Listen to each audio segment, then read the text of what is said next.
Good evening, everyone.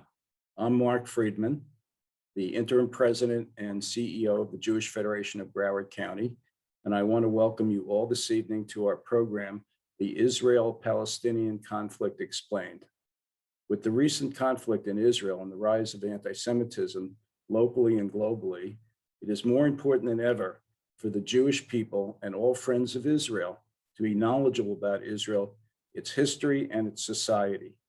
The Jewish Federation is committed to bringing factual information about Israel to the public.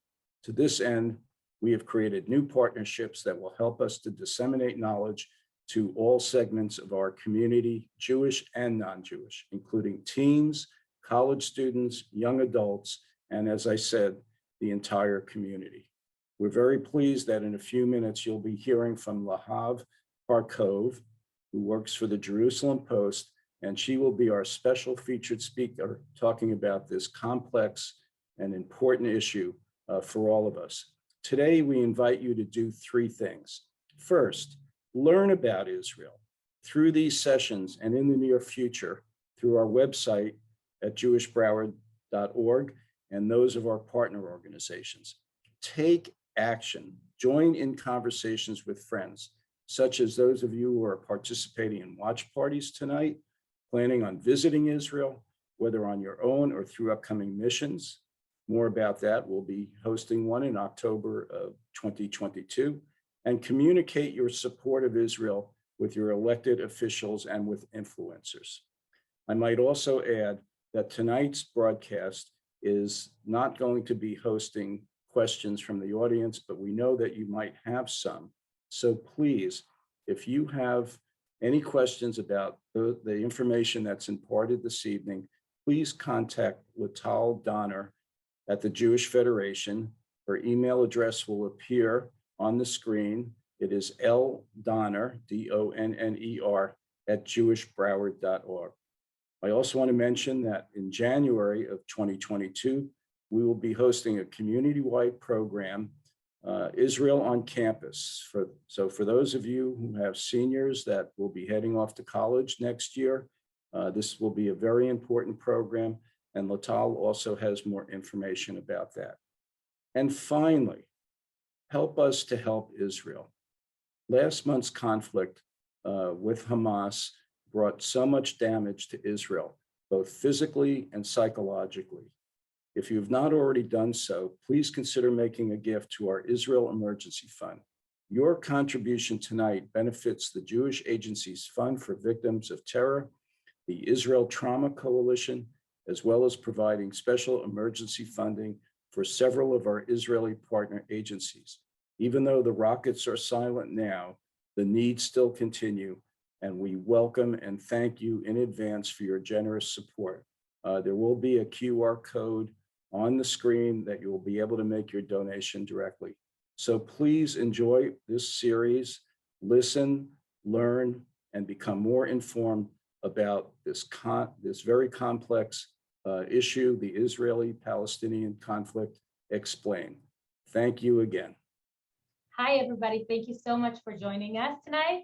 My name is Latal Donner. I'm the manager of Israel Partnerships and Missions here at the Jewish Federation of Broward County. And it is my great pleasure to introduce our fantastic speaker for tonight, Lahav Harkov. She's a senior contributing editor for the Jerusalem Post. She's the Jerusalem Post diplomatic correspondent, analyzing and reporting on Israel's relations around the world, the Prime Minister Office, the National Security Council, the Foreign Ministry, and more. Lahav was Jerusalem's Post top analyst and reporter for the Knesset over 8 years, and was a Jerusalem Post former news editor and managing editor for the jpost.com. Lahav is an expert on Israel, domestic and international politics, having interviewed major figures across the Israeli political spectrum, and has the inside scoop on the country's top lawmakers and diplomats. Lahav is one of Nefesh B'Nefesh millennial Olim, new immigrants to Israel, who are making their mark on Israel. Lahav grew up in New Jersey and moved to Israel at the age of 17, and where she had 2 years of national service, Shirut Leumi, at museums dealing with Jewish and Israeli history. She has a degree in political science and communications at Bar-Ilan University and currently lives in Tel Aviv with her husband and 2 children.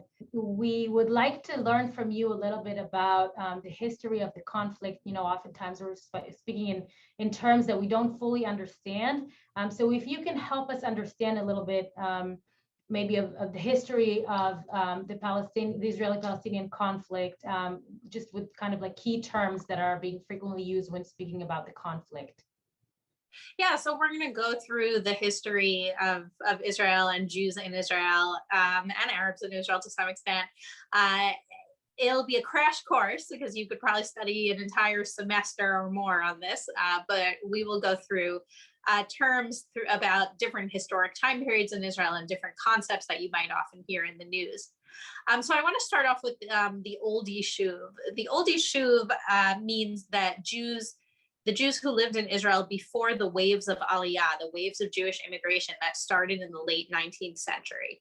Now, the reason the Old Yishuv is important as a concept is that there were Jews in Israel before the political Zionist movement began. So Jews are indigenous to Israel. We've been living here for thousands of years, and there's been a continuous Jewish presence throughout that time. Through the Byzantine era, the Middle Ages, Crusades, Mamluks, to the Ottomans, which lasted through World War I. And the Jews in those times, from the destruction of the Second Temple to, the modern Zionist movement, lived mostly in 4 holy cities: Jerusalem, Hebron, Tzvat, and Tiberias, the last 2 being in Israel's north near the Sea of Galilee. And there were periodic waves of Jewish immigration in those times, usually coming in hundreds, usually led by major rabbis from different parts of the Jewish world. Now, it ended in 1882, and Jews were coming with a more secular ideology, many with socialist ideals of working the land together, a sort of collective agriculture. Now, I mentioned the word Zionism, and I think that I should sort of define that as well. Historically, when the Zionist movement began, it was the movement that believed that Jews should have their own homeland in Zion, in Jerusalem, which is the historic Jewish homeland. Now, of course, Jews, we do have our own country in our homeland. And so I would say nowadays, it's people who continue to support the existence of a Jewish state now in historic Israel. Now, Jewish state can mean a lot of different things to different people. Israel's not a theocracy, for example, but it does have a Jewish majority. And so those are sort of, that's bringing into more of a contemporary political issue. But when I talk about, that the Old Yishuv was before Zionism, I'm talking about before the idea of a modern political nation state for the Jewish people. The next important historic term is well into the quote unquote new Yishuv. I want to fast forward to 1929, after thousands of Jews have moved to Israel. And there was, in 1929, Israelis call it the events of 1929. There were violent riots. And one of the central attacks on Jews during those riots were centered on Jerusalem and in Hebron. Now, the reason I sort of am dwelling on or highlighting 1929 is because it was sort of the inception of the libel that the Al-Aqsa Mosque is in danger. And this is a libel and an accusation that we hear again and again after that. But if we talk about 1929, at that time, on Yom Kippur of 1928, Jews put up a mechitza, a cloth divider, to have men and women stand separately during prayers on Yom Kippur. Now, there was a rule at the time started in the Ottoman Empire and maintained by the British Mandate, that Jews were not allowed to put any kind of structure up at the Western Wall because it offended Muslim sensibilities. For those who aren't familiar, the Western Wall, you've seen the pictures, you've seen the plaza, right above it or right behind it is the Temple Mount, and on top of it is the Al-Aqsa Mosque. For Jews, that's the holiest site in Judaism where the temple once stood, but Jews mostly pray at the Western Wall, which is a remnant of that temple. But for Muslims, they view the wall as part of the Al-Aqsa compound, and so they convinced the British to have continue this rule. And the Jews put up a cloth separator between men and women, and the violence began. The Muslims, the Arabs in the area started to attack Jews, and it escalated. And the leader of the Muslims in the land of Israel, Haj Amin al-Husseini, he wrote a pamphlet that said that the Jews want to destroy the Al-Aqsa Mosque. Haj Amin al-Husseini later collaborated with Hitler, but that is an entirely different story that people can look up online. But he was very much an instigator, very much someone who wanted to get rid of Jews, period, but also from the land of Israel. And this pamphlet incited violence in Hebron, what's known as the Hebron massacre. They essentially cleansed Jews from the city. They killed close to 70 Jews, and the rest basically left the city. So this theme of Al-Aqsa being in danger, I am highlighting it and telling you about it because it has come up so many times as an excuse for Arab violence against Jews in Israel over the years. Whether it was the 2001 Second Intifada, where Ariel Sharon, who was not yet prime minister, visited the Temple Mount, and that was used as an excuse to pin the violence on, even though it later came out both Suha Arafat, Yasser Arafat's wife, and other officials, Palestinian officials, admitted that they had been preparing for a long time to start a violent uprising, but they used Jerusalem as the excuse, as the instigator. In 2015, we had what was called the stabbing intifada. There was a rash of stabbings, Palestinians stabbing Israelis.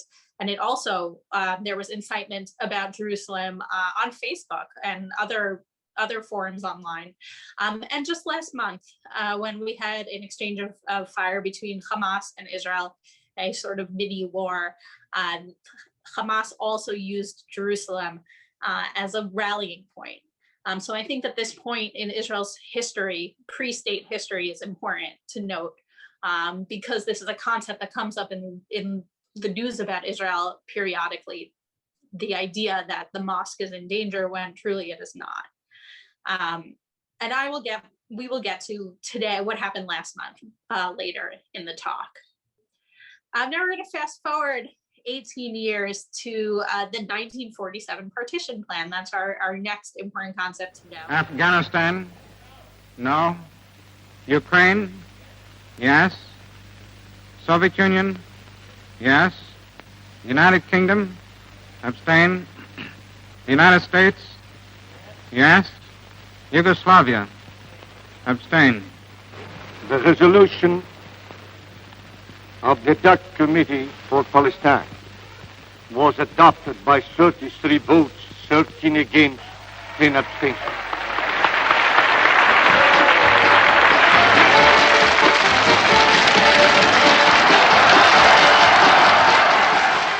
So in the map, the blue areas are the areas that were supposed to be for Jews, and the orange areas were supposed to be for Arabs. You can see that Jews had much less, and it's just barely a contiguous area. This is sort of the first two-state solution.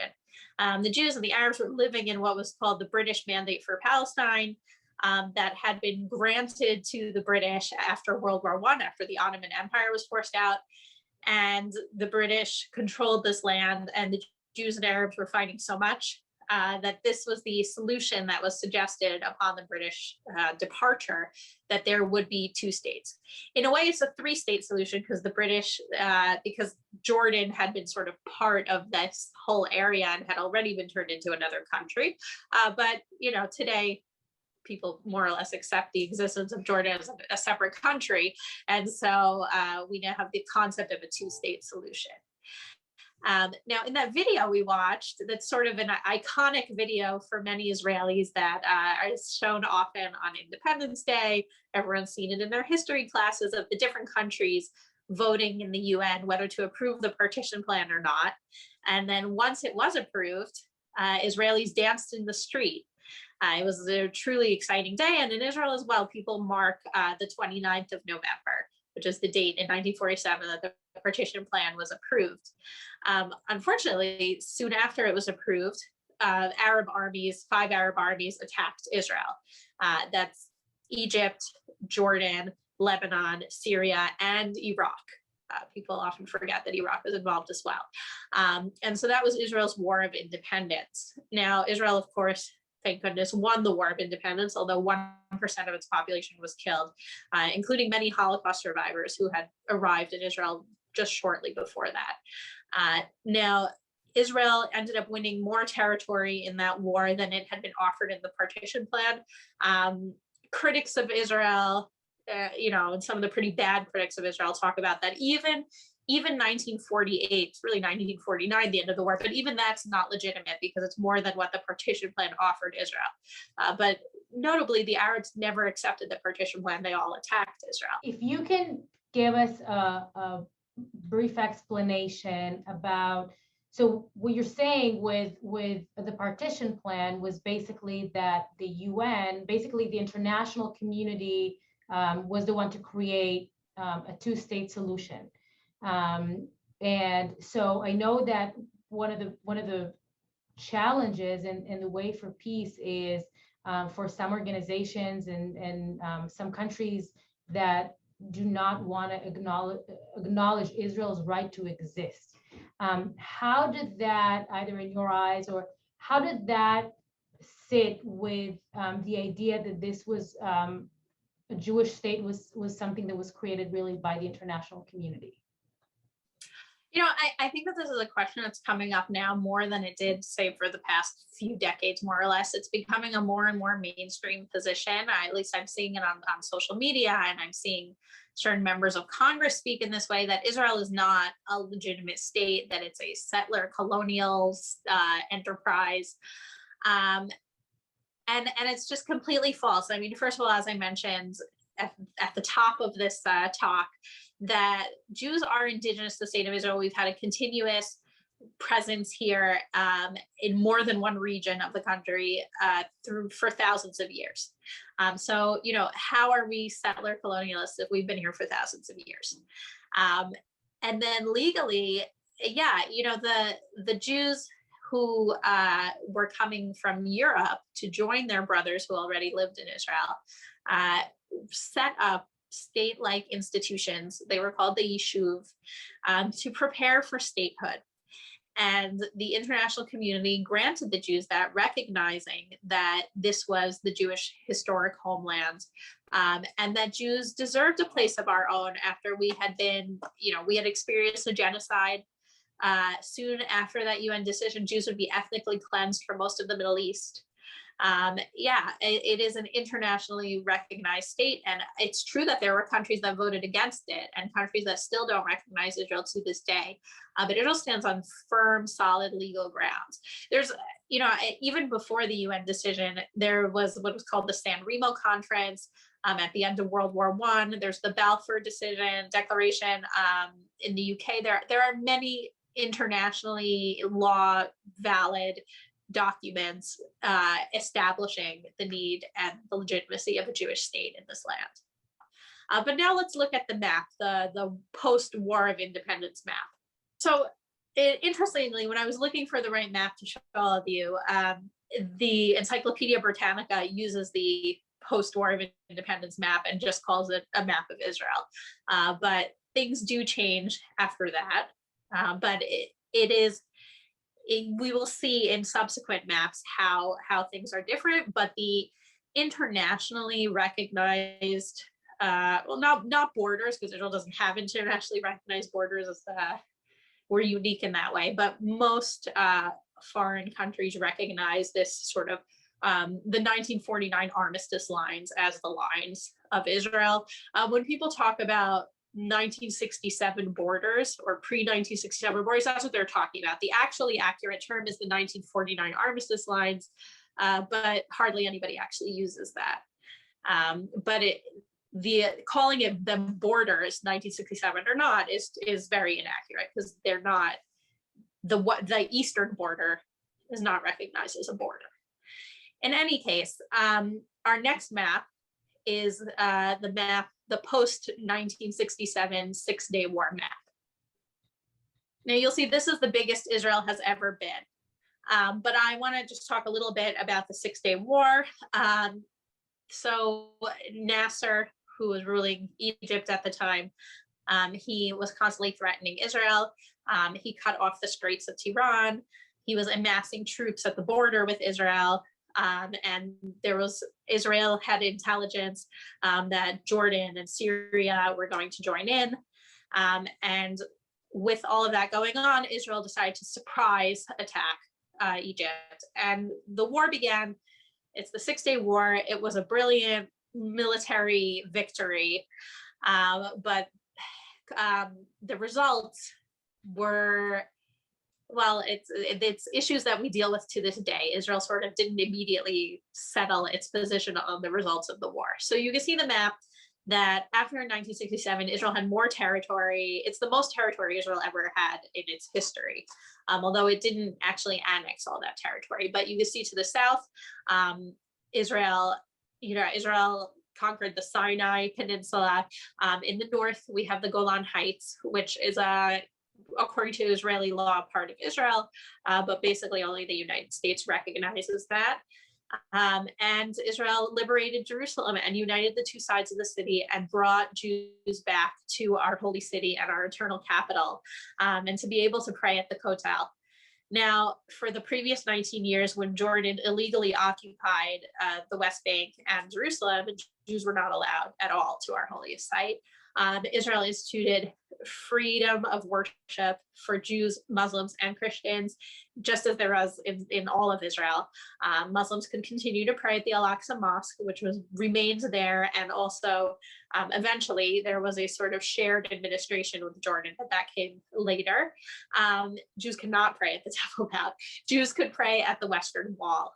Now, the Six-Day War, the aftermath of the Six-Day War, brings up a lot of different issues and terms that are important to this day. So first of all, I want to talk about the land that Israel added to its territory after 1967. The common terminology that you'll hear a lot in the media about Judea and Samaria, also known as the West Bank, is that it's occupied territory. The Israeli position is that under international law, it is disputed territory. There is a very complicated concept in international law, but basically a military occupation means that the military is governing that land, but it does not make the land occupied territory under international law. So Israel considers it disputed territory.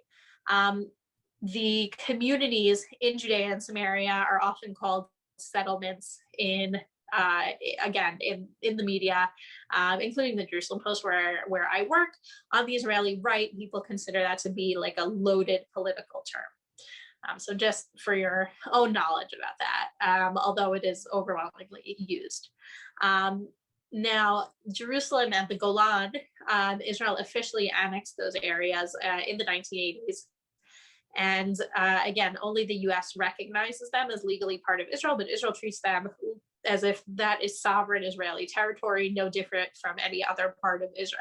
Whereas the legal status of Judea and Samaria, the West Bank, is that the military governs it. So that's sort of a legal difference. Another sort of terminology that comes up from the Six-Day War, although maybe slightly preceding it, is Israeli Arabs versus Palestinians.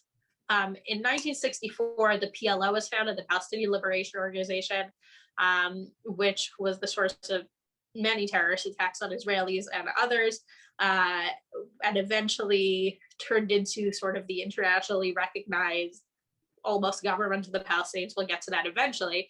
But 1964 was about when the Arabs in Israel, in the area of Israel, began calling themselves Palestinians.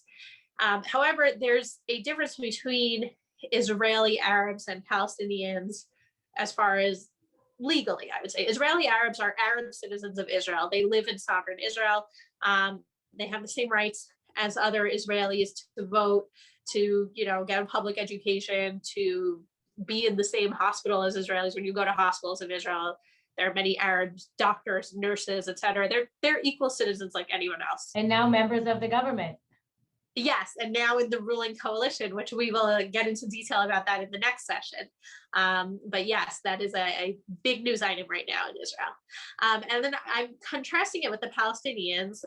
They live in Judea and Samaria, the West Bank, and in the Gaza Strip, which I didn't mention before, but is also land that Israel got in 1967, which is attached to the Sinai Peninsula. So that's sort of why I hadn't mentioned it. But in any case, the Palestinians are, at first they were under Israel's military governance. Now they're civil, their civic issues, whether it's health, whether it's education, I don't know, their driver's licenses, their license to open a business, all kinds of things like that are controlled by the Palestinian Authority, which I will get to. But there's a differentiation between Israeli Arabs and Palestinians legally and international law as well. That's just worth highlighting. Another thing that I would like for you to kind of help us understand, there is a difference. So we're hearing the term Palestinian, and I want to understand a little bit. So pre the establishment of Israel as a modern Jewish state, pre 1948, it was called Palestine. I know my great grandmother was Palestinian because she lived in a place that was called Palestine. Can you explain to us a little bit about maybe the name and how does that difference from or how did that relate to the term Palestinian as we know today? So it's a Roman name. And, throughout history, throughout the subsequent years, some used that term Palestine, some did not. Certainly the Crusaders weren't calling it Palestine, they were calling it the Holy Land. But, different people conquered this land, many different people throughout history, and used different names for it. But the Ottoman Empire called it sort of Syria Palestine because it was all sort of one entity for them. And so the British mandate for Palestine was what it was called between World War I and 1948. And that was because Syria was separated and became, France controlled it. So that's what it meant for a very long time. And Jews and Arabs, but who lived in that land, were, their passports came from the British mandate and said Palestine on it. But Jews called themselves Palestinian before the state of Israel existed. Arabs generally called themselves Arabs. They viewed a broader sort of Arab nationalist vision that they were, identified with the Arabs of Syria, to some extent the Arabs of Egypt, certainly the Arabs of Jordan. And then later, when the Arabs of this land were sort of took on a nationalist movement of their own, as opposed to pan-Arab nationalism, they chose to use the term Palestinian. And as I had mentioned, that started in about 1964 for them to use that as a political identity. Thank you for that. And what is the difference really between a Palestinian and an Israeli Arab? So as I mentioned before, the Palestinians, they live in the West Bank and Gaza, and there are also Palestinian quote unquote refugees who live in places all over the world, but are heavily concentrated in Jordan and Lebanon. I say quote unquote refugees because there's the UN Convention on Refugees, and then there's the Palestinians. They have completely different rules. And a child born today in what's called a refugee camp, but again, they've been around for over 70 years, these refugee camps, but a child born there today is considered a refugee of a war that ended in 1949. So it's a very bizarre situation that's reserved only for Palestinians. But in any case, they're called Palestinians. They're a different sort of, they're not citizens of Israel. They're in the land that Israel won in 1967, that Israel has not annexed. And they have a form of self-government, which we'll get to when we discuss the Oslo Accords. Israeli Arabs is the commonly used term for Arabs who are citizens of Israel, and they have full equal rights. Some Israeli Arabs identify as Palestinians. It's become very fashionable in international pro-Palestinian circles to call Israeli Arabs Palestinian citizens of Israel.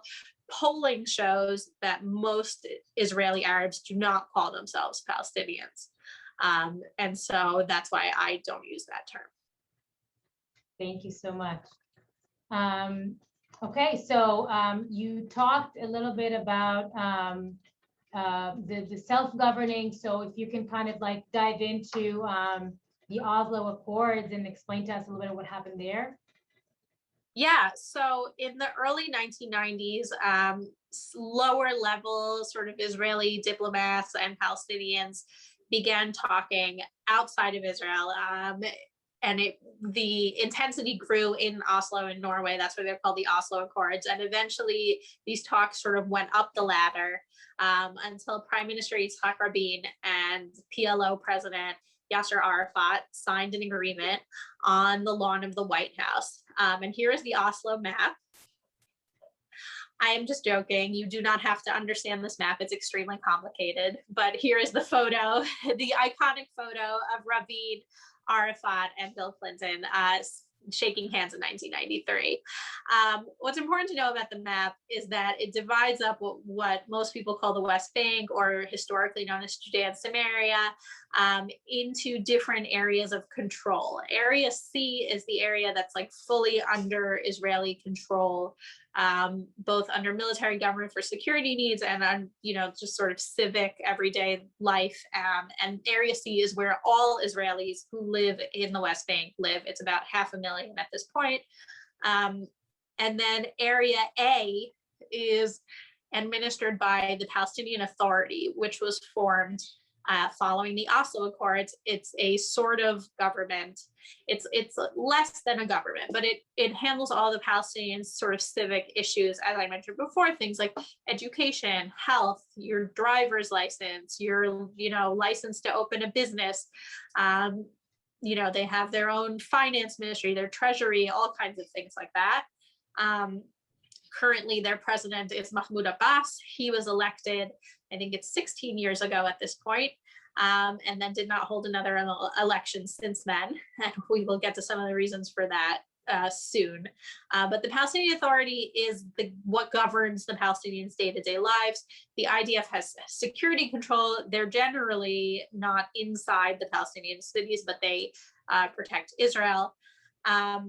The Israeli towns that are in the West Bank, and there are checkpoints, that are similar to border control, deciding who can come into Israel each day or not. Many thousands of Palestinians, I believe it's tens of thousands of Palestinians, have permits to work in Israel each day. The next concept that we should talk about between Israel and the Palestinians, I think, is the Second Intifada. Because that changed in a big way, sort of the relations between Israel and the Palestinian Authority. After 7 years it wasn't 7 years of peace, if we're being totally honest. Immediately after the Oslo Accords, Palestinians started suicide bombings, especially on buses. But Israel respected the Oslo Accords and allowed the Palestinians sort of greater and greater measures of autonomy over that time. In late 2000, the Palestinians launched the Second Intifada. As I mentioned earlier, the Palestinians initially blamed Ariel Sharon for going on the Temple Mount, but then later many different Palestinian officials, people in the know, have admitted that this was something that had been planned already ever since Yasser Arafat rejected an offer from then Prime Minister Ehud Barak of a peace plan that would have given the Palestinians 97% of the West Bank and parts of East Jerusalem. So Arafat had rejected that plan, and he started planning a big attack on Israel. There were suicide bombings all over Israel. Over 1,000 Israelis were killed over the course of the Second Intifada. I don't have a map of this, but when it comes to our map, sort of what's important map-wise, is that during the Second Intifada, Israel decided to build what's called the security barrier, which in some places is a wall and in some places is a fence in the West Bank, sort of blocking off a lot of Palestinian towns from the rest of Israel. And it was one of the most effective things in stopping the Second Intifada and blocking more suicide bombers and other terrorists from entering Israel. It was never completed, but the parts that were built are still up to this day and considered a huge boon to Israel's national security. The next part in this sort of process of Israel trying to find ways to make peace with the Palestinians, and it hasn't worked yet, is the Gaza disengagement of 2005. I have this brief video here in case you're sick of hearing my voice. It's about 1.5 minutes on what the disengagement was.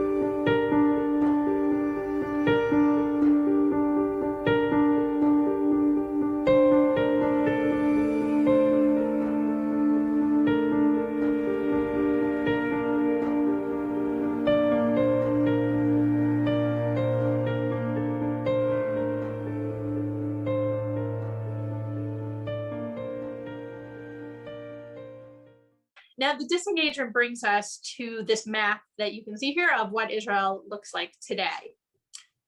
What's important, and was mentioned in the video as well, is in the aftermath of the Gaza disengagement, about a year later, there was the Palestinian election that I'd mentioned before, where Mahmoud Abbas was elected Palestinian Authority president. But Hamas, but I'm going to backtrack to like post showing the map of Israel today. Okay, so what's important, this in the aftermath of the Gaza disengagement is that there was a Palestinian election. Hamas basically won the parliamentary seats representing Gaza and took a violent takeover of Gaza. They got rid of all of the members of the Fatah party, which is Mahmoud Abbas's party. There's horrible, graphic, violent videos of what they did to some of these people, and basically kicked out the Palestinian Authority and took over. Now, Hamas, what we must note, is a violent Islamist group founded in the 1980s. Its charter calls for the destruction of Israel and says openly anti-Semitic things just about the Jews, not just about Israel. And to this day, their slogan is "From the river to the sea, Palestine will be free."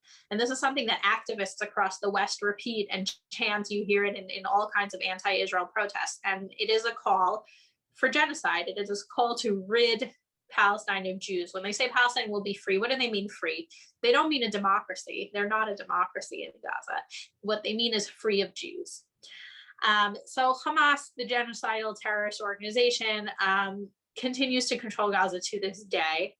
And they use it as a base to shoot rockets at Israeli civilians. And we have this map here that shows the range of different kinds of rockets. So last month, in the latest round of fighting between Israel and Hamas and other terrorist groups, Palestinian Islamic Jihad, that are based in Gaza, they shot rockets that reached basically all of those, except for the very outer ring of the map. They shot rockets that reached all of those areas. They shot at Jerusalem on the first day. That was really what launched the mini war operation Guardian of the Walls. And they shot almost every day after that at Tel Aviv, which the Tel Aviv metropolitan area is the most populated area in Israel. But even between these mini wars that happen periodically between Israel and Hamas, they're constantly shooting sort of within that inner ring of their range of fire with their less advanced rockets at the million or so Israelis that live in the Negev closest in Israel's south, close to Gaza. I'm going to get into some current events here.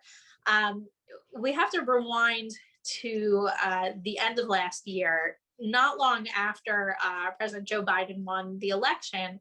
I think the Palestinians wanted to show that they were sort of opening a new page with the United States after completely snubbing President Donald Trump because they didn't like his policies. They said that they are going to call, the Palestinian Authority said that they're going to call an election. Now, one of the reasons it seems is that President Joe Biden appointed someone named Hadi Amr to be his envoy for Israel-Palestinian affairs. And Amr wrote a position paper just last year, not that long before he got his new job, that among other things called for the Palestinians to hold elections. Now, over the following months, the Palestinian Authority, the Fatah party, which is the ruling party in the West Bank at least, came to realize that Hamas, the genocidal terrorist organization in Gaza, would probably win the election. There's a lot of infighting in Fatah, plus Hamas is pretty popular. You know, and so the Palestinians started blaming Israel for not doing enough to facilitate their election, to which Israel more or less said, like, we aren't hindering or helping. It's your election, do your own thing. The European Union constantly said that Israel needed to do more to help. The US stayed out of it, and Israel stayed out of it. Anyway, Hamas was campaigning very hard in East Jerusalem, because back in 2006, they had won the parliamentary seats for East Jerusalem as well, and they were calling themselves the Guardians of Jerusalem. Eventually, the Palestinian Authority, which their capital is in Ramallah, they called off the Palestinian election, blaming Israel, saying that, oh, because Israel isn't letting us hold the election in East Jerusalem, which is like, you know, saying Canada can't hold its election in Washington, D.C. Like, it's not, East Jerusalem is sovereign Israel. So Israel was not going to let another entity hold its elections in Israel. But as I said, this is the whole case of Israel is hands off. The Palestinians can figure out their own election. And then they blamed Israel for not being an active part of their election. Hamas was angry because they realized the truth, which is that the election was called off so that they wouldn't win. In the meantime, it's the month of Ramadan, and there was rioting happening. Palestinians were rioting on the Temple Mount. Israeli police went into the Temple Mount to stop the violence. Among the things that they did was enter the mosque and use stun grenades inside the mosque. Those videos, you know, were spread all around and infuriated people. Hamas had their excuse beyond the election being called off, and they shot rockets at Jerusalem. There's a lot of other little details in there, and I'm just going fast because of time constraints. But that was how this sort of mini war between Israel and Hamas, Operation Guardian of the Walls, began. Over the course of time, Hamas shot 4,400 rockets into Israel indiscriminately, targeting, well, this is not targeting if it's indiscriminate. They're not pinpoint missiles, but they were shooting them in general into civilian areas, and the launching pads were almost always in civilian areas, including schools, hospitals, residential buildings. Israel generally responded by trying to target the points, because now Israel has much better technology, trying to target the points from which the rockets were shot. Israel has a method called knocking on the roof, which is a sort of non-explosive that they drop on a building so that people know to leave. Israel also calls people. You can see all sorts of videos online of like the doorman of an apartment building talking to someone from the Israeli army saying, how much time do I have to get everyone out? So Israel really gives very serious warnings. But of course, there is a lot of lives lost, and there's generally more lives lost on the Palestinian side because Israel has what's called the Iron Dome missile defense system. Remember, there are 4,400 rockets shot into Israel, and Israel was able to stop about 98% of them from actually striking in Israel. The Iron Dome system, you have a rocket coming from Gaza, the Iron Dome meets it and blows it up in the air. There are also very cool pictures that you could look up online of what that looks like. So thank goodness many Israelis are saved. Hamas, on the other hand, of course, does not have a missile defense system, but they also intentionally put their civilians in danger. They build tunnels not for people to hide from Israeli attacks, but in order to try to infiltrate Israel and attack Israel from. And so the war ended. Israel declared that it had set Hamas back significantly, especially blowing up what was called the Metro, which was a network of tunnels that Hamas was using. Hamas, on the other hand, is gaining in popularity among Palestinians. They were seen as, really going in and defending Jerusalem. And that is potentially a dangerous situation because for all of its flaws, which I have not gotten into so much, the Palestinian Authority is more of a stabilizing force and a more moderate force than Hamas. And for Hamas to end up empowered could be a problem moving forward. But right now we have a ceasefire, and that's where we are right now. Thank you so much. Very informative. So tell me, so it seems like there is maybe not much choice if you are a Palestinian who maybe don't agree with Hamas ways. But what is your vision? How can we get out of this very complex situation? I'm interested in hearing your opinion about that. I don't have the answers. If I did, maybe I'd win a Nobel Peace Prize. But I truly don't know. I mean, I think we have to share this land. The Jews may be indigenous people to this land, and the Arab migration may have come centuries late after the destruction of the Second Temple. But at the end of the day, Jews and Arabs have been here for a long enough time that we have to learn to share. And whether that, what the political construction of that sharing is, I want what will bring peace, but I don't have the answer for what that will be. And luckily, I'm not a politician, so I don't have to. So when you talk about there not being much choice, I'll just tell sort of a personal story. I mean, first of all, in Gaza, there really is no choice. They're the dictators there, and do not hesitate to kill people that they don't like, whether that's gays, whether that's women who are too independent, political opponents. In the West Bank, it's not a democracy, but there is a greater measure of freedom, and there are other groups there. There is Hamas and Fatah. But unfortunately, anti-normalization has become sort of the almost the law of the land among West Bank Palestinians. Which means anti just about any ties with Israel and Israelis. Before the pandemic, shortly before, a couple months before, I was invited with a group of Israeli journalists to Ramallah. The PLO has a group, an official sort of committee for contacts with Israelis. And they invited us to Ramallah. I had been there before, but this was, I thought, a very interesting tour to meet with Palestinian officials. And also to see the sightseeing sites of Ramallah, which is not something I had seen before, which was interesting. And there's the Yasser Arafat Museum, and I found a lot of things in the museum to be deeply offensive, but still interesting to see.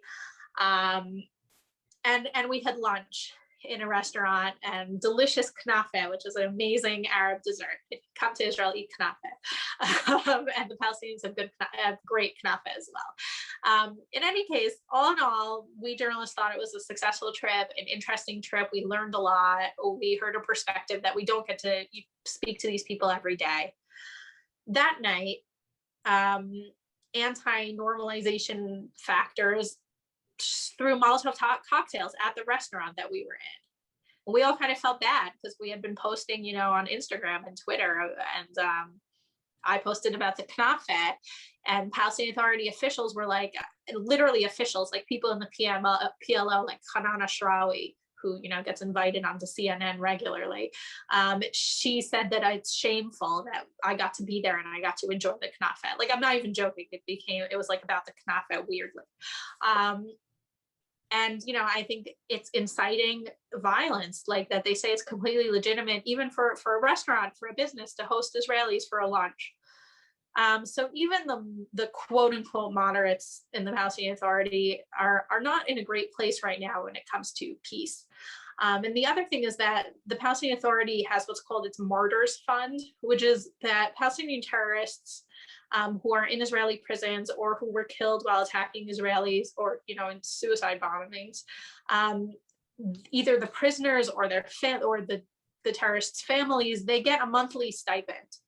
And the stipend is greater than the average salary of a Palestinian. So Palestinians know that terrorism pays. Now, there's US law called the Taylor Force Act that was passed several years ago that the US cannot give aid to the Palestinian Authority as long as they continue this policy. The Biden administration is now restoring aid to the Palestinians, but it's not through the Palestinian Authority. So it's through sort of non-governmental agencies, and it's humanitarian aid. But this policy continues, and it just is rewarding terrorism. Is there a way that you can ensure, let's say, that the funding, the aid that goes to the Palestinians actually can be used to benefit the Palestinian people rather than being used to create more ammunition to? So again, there's two different things. There's separation between the West Bank and Gaza. Right now, I think the issue that a lot of the world is focused on, and what I think your question is about, is Gaza sort of rebuilding after the last war. There was an effort like that after 2014. There was a joint mechanism between Israel and the UN where Israel sort of looked at all deliveries coming into Gaza and wouldn't let what's called dual use items that could be used to build weapons and construct houses. So those items couldn't get in. But there's been a lot of complaints from international donors saying, oh, hey, we donated all this money in 2015 to rebuild Gaza, and now we have to do it all over again, and there needs to be something new. The core issue needs to be solved. And clearly Hamas is using things to make these weapons. They're using concrete to build underground tunnels, attack tunnels, as opposed to building buildings. I have not heard what the answer is yet, but I think that there's will both in Washington and in capitals throughout Europe, as well as in the UN, to try to come up with some kind of solution. Thank you. And in your job as a news reporter, I'm sure you're seeing a lot of the recent trends on social media, which oftentimes are simply trends, and a lot of the people who post or hashtag don't always know what they post or hashtag about. So give us a little bit about like how you see these trends, and what would be maybe like a key takeaway that you would like to send our audience with in terms of sharing knowledge, if to share the knowledge. I during this last war, I sort of reached a realization where if it's a numbers game, we can't win. There are far fewer Jews, far fewer Israelis than even the number of followers that the supermodel sisters Bella and Gigi Hadid have on Instagram. And I mentioned them specifically because their father's Palestinian and they posted a lot of anti-Israel content recently. But I hope that this talk, as well as the next one, will give people some knowledge and ammunition that when people show you, for example, what the infamous map of Palestinian land loss, which completely twists the actual situation of land in this region, you'll say, oh, I know what the real map is, and I can tell you why that's wrong. At the end of the day, though, I don't think people are going to win on Twitter. Twitter's a nasty place. Twitter, people pile on each other. And the best way to win is in real life, whether it's on your college campus in a class, whether it's just talking to people you know. If there's someone at your work who knows you support Israel and asks you a question, it's good to have the answers, or resources. And that's the best way, I think, to do it, through in-person, people-to-people interactions, because on Facebook and Twitter and, certainly TikTok, people are just talking past each other. So the next thing I want to talk about is peace. We start with peace with Egypt, which was a sort of long process beginning in 1978 when Egyptian President Anwar Sadat gave a speech in the Knesset. And peace talks began between Israel and Egypt, and the process sort of ended in 1982 when Israel withdrew from the Sinai. I have a clip here of Israeli Prime Minister Menachem Begin talking about sacrifices that Israel will have to make for peace, but that it's truly worth it. כן, יש קשיים בשלום, יש מכאובים בשלום, יש קורבנות למען השלום, כולם עדיפים מקורבנות המלחמה.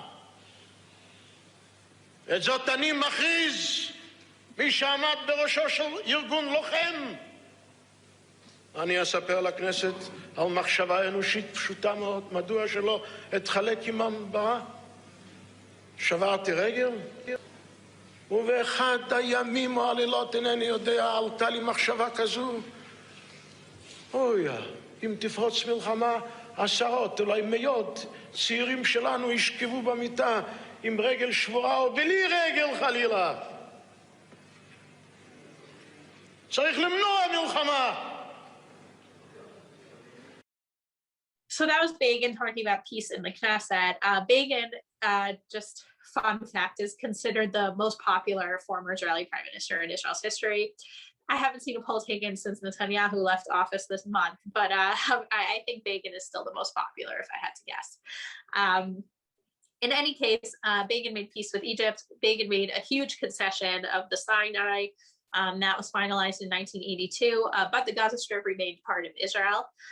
And that also brings us to the next peace treaty Israel made, which was in Jordan in 1994. And that included Jordan's sort of custodianship of the Al-Aqsa Mosque and the Temple Mount. It's like they basically administer the mosque, even though, you know, Israeli police are still is able to police on the compound and things like that. And then most recently, we have the Abraham Accords, which last summer there was a peace made between Israel and the United Arab Emirates. It is true that Israel and the United Arab Emirates were never at war, but the UAE was part of the Arab League, which declared no peace, no negotiations, no recognition of Israel. And then more recently in 2001, I believe it was, they had a peace plan, which basically said that they will only recognize Israel after there's a two-state solution. So the UAE broke with that. It was a big deal. We now have fully normalized ties between the countries and really flourishing ties. And then came sort of a wave of other countries that also started the normalization process with Israel. We have Bahrain, Morocco, and Sudan. Thank you so much. Thank you. And yes, we have a responsibility to know what we're talking about. Do you have maybe like a few preferred resources or places that we, you know, for somebody who is looking to further educate themselves about these issues, where would you suggest them to go look? I think there are a lot of really good and interesting books out there. I'm not going to recommend like an actual textbook, but certain stories that will tell you a bit about the history and, well, nonfiction books, but that in a narrative way that you will understand the history and the background of the very diverse background of Israelis. There's two books that I really love that I recommend to everyone. The first one is called Like Dreamers by Yossi Klein Halevi. And it's the story of the paratroopers who liberated Jerusalem, the old city of Jerusalem. And a lot of them had very interesting lives. They came from different backgrounds in Israel and became influential people later on in Israel's history. Truly a book that I really highly recommend. And then another book that I read really recently is called Spies of No Country by Mati Friedman. And it's about these spies for Israel in the War of Independence that were based in Lebanon. And they were Jews who had come from different Arab countries, from Yemen, from Syria, all over to Israel because of Zionism, because Israel was the Jewish homeland. And then they were the sort of proto-Israeli spies who, it's called the Mistalavim, Israelis who are behaving like Arabs. And it's very interesting because you learn, first of all, about this spy operation in just before the state was established. And I think very few Israelis even know about it. But also learn a lot about the background of Mizrahi Jews from the Middle East and North Africa, who actually make up the majority of Jews. I know in the US, it's a very small percentage of Jews, but in Israel, it's most. So I think that's really important and interesting. If you want straight up history, the 6 Days of War by Michael Oren is a classic. The Yom Kippur War by Avram Rabinovich, also very interesting. Thank you so much. Thank you for sharing your insights with us. This is a really big topic, which would definitely need more than an hour to understand. But thank you for helping us get there. And we're truly looking forward for next week to see you again and learn from you a little bit about what's currently happening in Israel with the government, what are the potential challenges, potential opportunities. And we're hoping for besorot tovot, for peace. So thank you so much, and shalom.